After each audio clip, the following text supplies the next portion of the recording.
À Digne-les-Bains, l'arrivée d'un cirque traditionnel fait polémique. Depuis 2018, la mairie interdit la représentation de spectacles avec animaux sauvages sur la commune.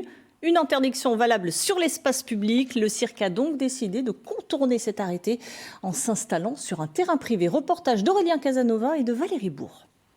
Avec ses artistes, ses animaux, ses clowns. Quand le cirque arrive en ville, il ne laisse personne indifférent. Devant les cages des fauves, les impressions sont partagées. C'est vrai que ça donne envie, c'est tentant, on s'arrête au bord de la route, Voilà, on se dit il y a des monde, nouveaux animaux qu'on ne connaît pas. Bon voilà, c'est intéressant, mais en vrai, c'est pas là qu'ils devraient être. Sur un parking justement, c'est pas très logique. Pour certains, la problématique est plus complexe. Ces animaux-là, si demain on les relâche dans la nature, ils ne sont pas capables de vivre.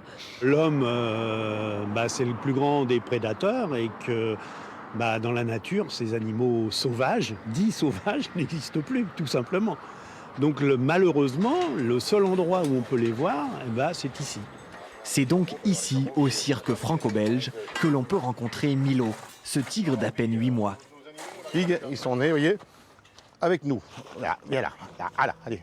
Chut, là, non, fais pas le con, fais pas le voyou, allez. Non, fais pas le voyou.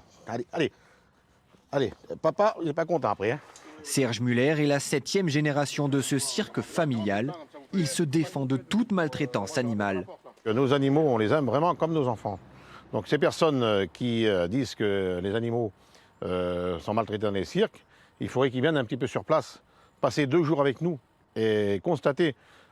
Il l'assure, les Français sont toujours attirés par le cirque traditionnel, surtout après ces 2 années de pandémie. Nous, on a 13 millions de personnes qui viennent au cirque traditionnel, qu'il y a 1 million de personnes qui vont au cirque contemporain. Donc il y a une raison. Une raison qui devrait pousser 6000 personnes dans ce chapiteau d'ici le 20 février. Des spectacles qui se jouent à chaque fois à guichet fermé.